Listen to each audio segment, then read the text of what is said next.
नमस्कार जय जगन्नाथ शकुंतला ट्यूटोरियल को आपण मानक आंतरिक स्वागत। मु प्रियंका रथ। आपण माने जदि आम चैनल रे पर्यंत जोड़ी होई नाहंती तेबे लाइक शेयर सब्सक्राइब करी आम सह जोड़ी रुहंतु। तेबे चलंतु आरंभ करिबा आजिर विषय वस्तु। आज आमे पढ़िबा संधि। परस्पर सन्निहित प्रथम पदर शेष ध्वनि सह द्वितीय पदर प्रथम ध्वनिर मिलन को कौन कह जाए? संधि कह जाए। संधि काहाकू कह जाए ना परस्पर सन्निहित प्रथम पदर शेष ध्वनि सह द्वितीय पदर प्रथम ध्वनिर मिलन को संधि कह जाए।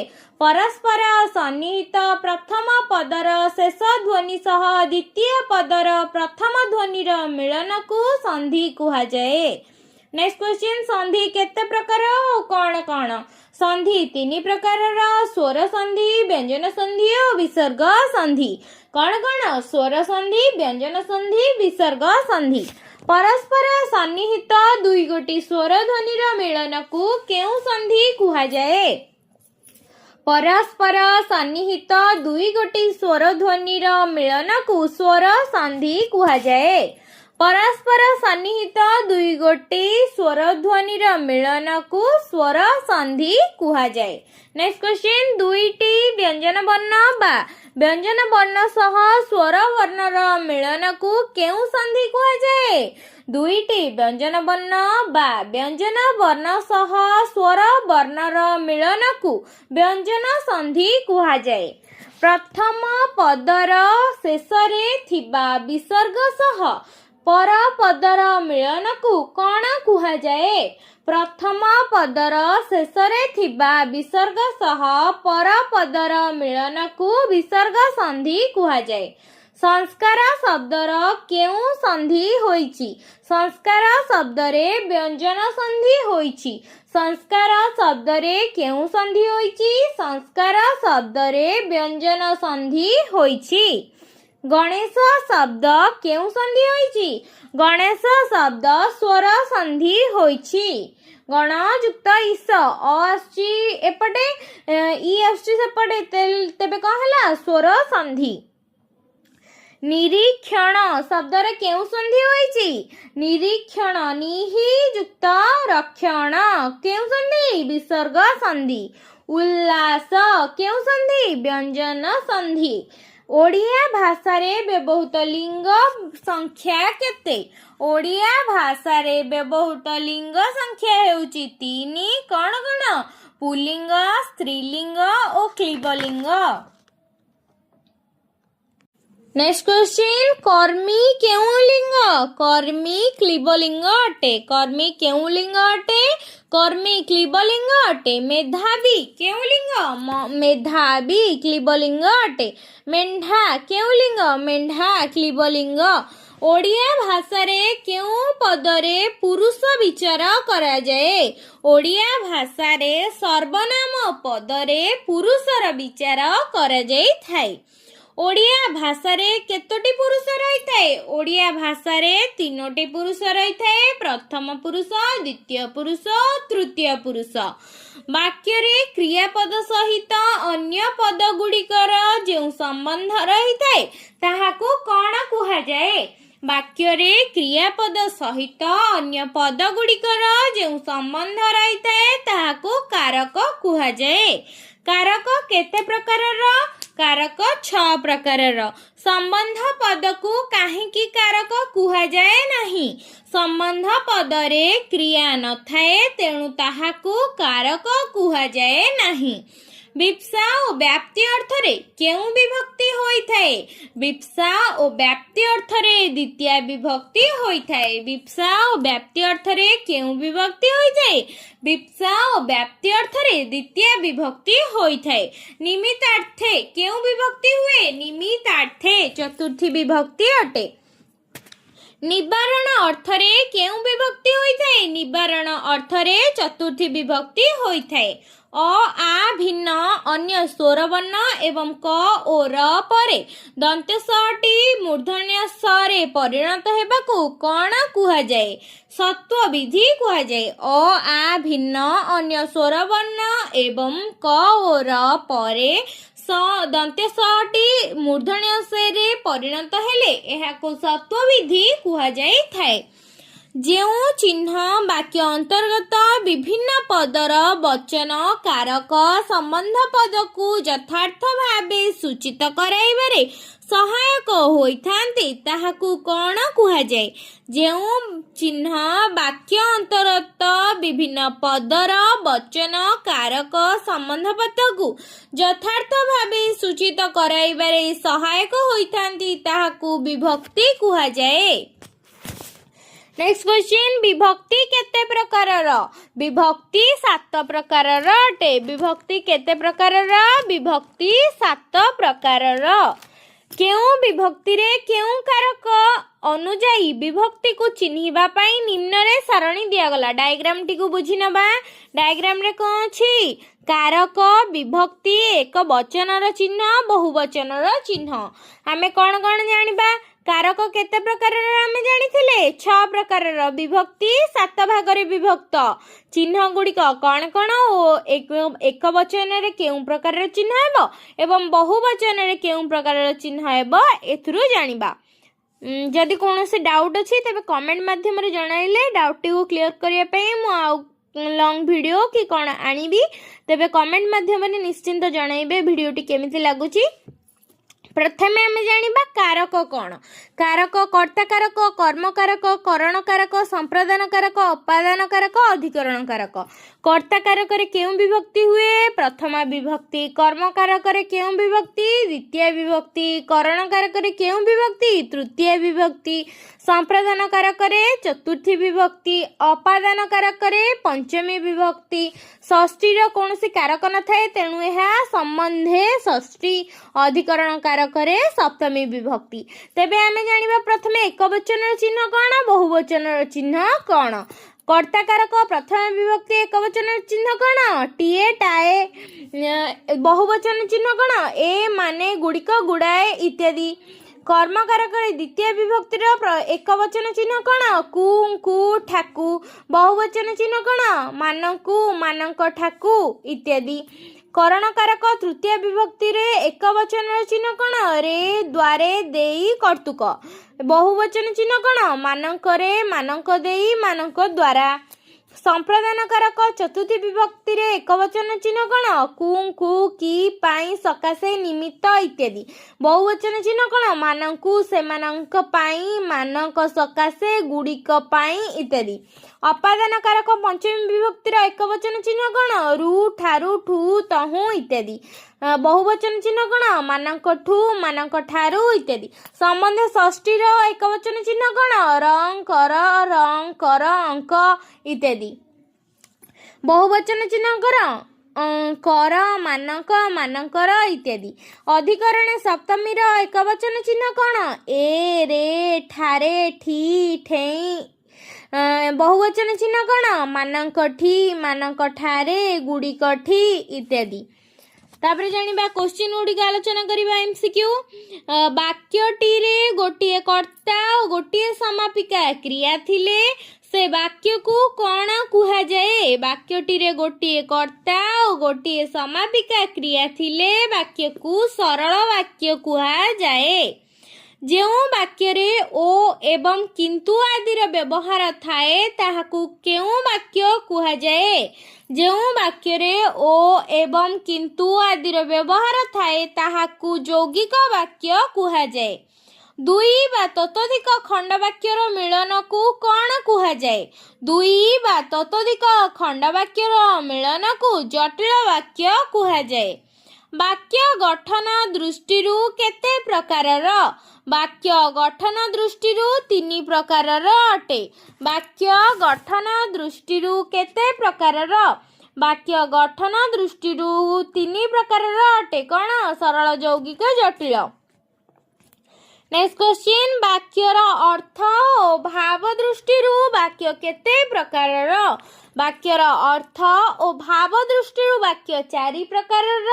कौन कौन? ना विवृत्ति सूचक वाक्य, आदेश सूचक वाक्य, प्रश्नवाचक वाक्य, विस्मय सूचक वाक्य। वाक्य लेखिला बेले जो चिन्हर आवश्यकता हुए ताहाकू कौन कुहा जाए? ବାକ୍ୟ ଲେଖିଲା ବେଳେ ଯେଉଁ ଚିହ୍ନର ଆବଶ୍ୟକତା ହୁଏ ତାହାକୁ ବିରାମ ଚିହ୍ନ କୁହାଯାଏ।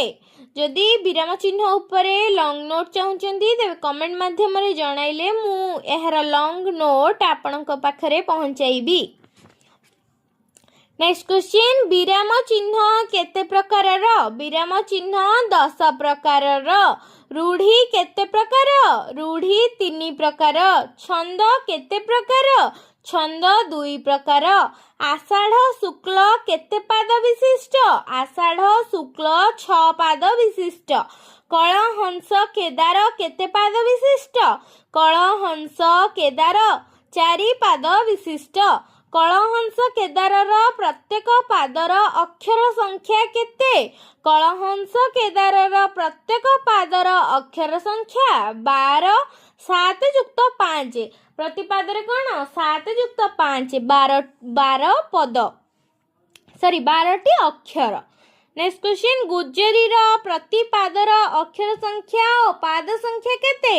9 ଓ 2 ପାଦ, 9, 2 ପାଦ। ଚକ୍ରକେଳିର ଅକ୍ଷର ସଂଖ୍ୟା କେତେ ଓ ପାଦ ସଂଖ୍ୟା କେତେ? ଚକ୍ରକେଳିର ଅକ୍ଷର ସଂଖ୍ୟା 11 ଓ ପାଦ ସଂଖ୍ୟା 2। ଚୋଖୀ ବୃତ୍ତରେ ପ୍ରଥମ 2 ପାଦରେ ଅକ୍ଷର ସଂଖ୍ୟା କେତେ? ଚୋଖୀ ବୃତ୍ତରେ ପ୍ରଥମ 2 ପାଦର ଅକ୍ଷର ସଂଖ୍ୟା 29। ଦାଣ୍ଡି ବୃତ୍ତର ଜନକ କିଏ? ଦାଣ୍ଡି ବୃତ୍ତର ଜନକ ସାରଳା ଦାସ। ଦାଣ୍ଡି ବୃତ୍ତର ସର୍ବାଧିକ ଓ ସର୍ବନିମ୍ନ ଅକ୍ଷର ସଂଖ୍ୟା କେତେ? ଦାଣ୍ଡି ବୃତ୍ତର ସର୍ବାଧିକ ଅକ୍ଷର ସଂଖ୍ୟା 32 ଓ ସର୍ବନିମ୍ନ ଅକ୍ଷର ସଂଖ୍ୟା 9। ଦେଶାକ୍ଷ ବୃତ୍ତ କେତେ ପାଦରେ 1 ପଦ ହୁଏ? ଦେଶାକ୍ଷ ବୃତ୍ତ 7 ପାଦରେ 1 ପଦ ହୁଏ। ଦେଶାକ୍ଷ ବୃତ୍ତ 7 ପାଦରେ 1 ପଦ ହୁଏ। ନେକ୍ସଟ କ୍ୱେଶ୍ଚିନ୍, ନଟବାଣୀ ବା ବିଭାଷା କେଦାରର ପଦ ସଂଖ୍ୟା ଓ ଅକ୍ଷର ସଂଖ୍ୟା କେତେ? ନଟବାଣୀ ବା ବିଭାଷା କେଦାରର ପାଦ ସଂଖ୍ୟା ଓ ଅକ୍ଷର ସଂଖ୍ୟା 2 ଆଉ 12 ସମାନ 3 ଯୁକ୍ତ 3 ଯୁକ୍ତ 3 ଯୁକ୍ତ 3, ଅର୍ଥାତ୍ 3 ଧାଡ଼ିରେ ସେଟା ରଚନା କରାଯାଇଥାଏ। ବଙ୍ଗଳାଶ୍ରୀ ବୃତ୍ତର ପାଦ ଓ ଅକ୍ଷର ସଂଖ୍ୟା କେତେ?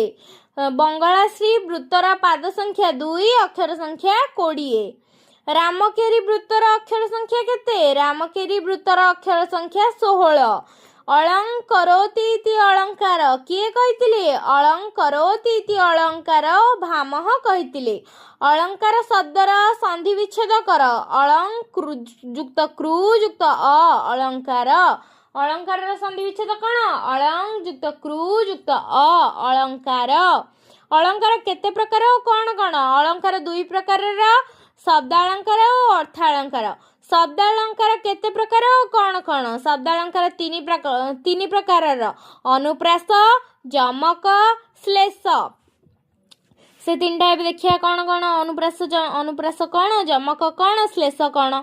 ପାଦ ମଧ୍ୟରେ 1 ବା ଏକାଧିକ ବ୍ୟଞ୍ଜନ ବର୍ଣ୍ଣର ବାରମ୍ବାର ପ୍ରୟୋଗ ହେଲେ କେଉଁ ଅଳଙ୍କାର ହୋଇଥାଏ? ପାଦ ମଧ୍ୟରେ 1 ବା ଏକାଧିକ ବ୍ୟଞ୍ଜନ ବର୍ଣ୍ଣର ବାରମ୍ବାର ପ୍ରୟୋଗ ହେଲେ ଅନୁପ୍ରାସ ଅଳଙ୍କାର ହୋଇଥାଏ। ପଦ ମଧ୍ୟରେ ଗୋଟିଏ ଶବ୍ଦ ବାରମ୍ବାର ପ୍ରୟୋଗ ହୋଇ ଭିନ୍ନ ଅର୍ଥ ପ୍ରକାଶ କଲେ ତାହାକୁ କେଉଁ ଅଳଙ୍କାର କୁହାଯାଇଥାଏ? ପଦ ମଧ୍ୟରେ ଗୋଟିଏ ଶବ୍ଦ ବାରମ୍ବାର ପ୍ରୟୋଗ ହୋଇ ଭିନ୍ନ ଅର୍ଥ ପ୍ରକାଶ କଲେ ତାହାକୁ ଯମକ ଅଳଙ୍କାର କୁହାଯାଇଥାଏ। ଯେମିତିକି କ'ଣ? ନଳିନୀ ନଳିନୀ ନଳିନୀରେ ପୂରିତ, ଭ୍ରମନ୍ତି ଭ୍ରମରେ ଭ୍ରମରେ ଭ୍ରମରରେ ଶୋଭିତ। ଏଠି କ'ଣ? ସବୁ ଅଲଗା ଅଲଗା ଅର୍ଥ ପ୍ରକାଶ କଲେ ମଧ୍ୟ ଏହା ଯମକ ଅଳଙ୍କାର ରୂପେ ପଦବାଚ୍ୟ। କିନ୍ତୁ ଶବ୍ଦ ଗୁଡ଼ିକ କ'ଣ ଏଠି ସମାନ, କିନ୍ତୁ ଅର୍ଥ ୟାର ଭିନ୍ନ ଭିନ୍ନ, ତେଣୁ ଏଠି ଯମକ ଅଳଙ୍କାର ହୋଇଛି। ପଦ ମଧ୍ୟରେ ଗୋଟିଏ ଶବ୍ଦ ଥରେ ମାତ୍ର ପ୍ରୟୋଗ ହୋଇ ବିଭିନ୍ନ ଅର୍ଥ ପ୍ରକାଶ କଲେ କେଉଁ ଅଳଙ୍କାର ହୋଇଥାଏ? ପଦ ମଧ୍ୟରେ ଗୋଟିଏ ଶବ୍ଦ ଥରେ ମାତ୍ର ପ୍ରୟୋଗ ହୋଇ ବିଭିନ୍ନ ଅର୍ଥ ପ୍ରକାଶ କଲେ ତାହାକୁ ଶ୍ଲେଷ ଅଳଙ୍କାର କୁହାଯାଇଥାଏ। ଏକ୍ସାମ୍ପଲ କ'ଣ? ବାବୁ ନାକ ସିରି ଦାନ ଯୋଗ୍ୟ ଜୋଷାକୁ ବିହର କାନନ କର ଆଲିଙ୍ଗନକୁ। ଏହା ଶ୍ଲେଷ ଅଳଙ୍କାରର ଏକ୍ସାମ୍ପଲ ଅଟେ। बा उदाहरण अटे। अनुप्रास अलंकार केते प्रकारर? अनुप्रास अलंकार 5 प्रकारर। जमक अलंकार केते प्रकारर? जमक अलंकार 5 प्रकारर। श्लेष अलंकार केते प्रकारर? श्लेष अलंकार 3 प्रकारर। श्लेष अलंकार 3 प्रकार कौन कौन? अभंग श्लेष, सभंग श्लेष और भंगाभंग श्लेष। तार गोटे एग्जाम्पल देले ही यथेष्ट हेब। कौन? बाबू नाकसिरी दानयोग्य जोसा को विहर कानन कर आलिंगन को। यह अभंग श्लेष रे भी हब, सभंग श्लेष रे हब, भंगाभंग श्लेष रे मध्य हब। यार विस्तृत विवरणी हम नेक्स्ट क्लास रे आलोचना करदबा। नेक्स्ट क्वेश्चन, उत्कल कमला विलास दीर्घिका मराल मालिनी नीलांबु चिलिका केउ अलंकार प्रयोग कराଯାଇଛି? अनुप्रास अलंकार प्रयोग कराଯାଇଛି। उत्कल कमला विलास दीर्घिका मराल मालिनी नीलांबु चिलिका अनुप्रास अलंकार। बरजी बरसे देई मानस, बरजी बरसे अमेध्य ग्रास कौन हम? जमक अलंकार। एठी सब शब्द समान अछि किंतु एहार अर्थ भिन्न भिन्न अटे। श्लेष अलंकार एग्जाम्पल कौन? बाबू नाकसिरी दानयोग्य जोसा को विहर कानन कर आलिंगन को। दुईटी समान धर्म विशिष्ट पदर सादृश्य कथित हेले ताहाकू केउ अलंकार कुहा जाय? दुईटी समान धर्म विशिष्ट पदर सादृश्य कथित हेले ताहाकू उपमा अलंकार कुहा जाय। पदरे जाहाकू तुलना करा जाए ताहाकू केउ अलंकार कुहा जाए? पदरे जाहाकू तुलना करा जाए ताहाकू उपमेय कुहा जाए। दुईटी समान धर्म विशिष्ट पदरे जहा सहित तुलना करा जाए ताहाकू कौन कहती? ताहाकू उपमान कहती।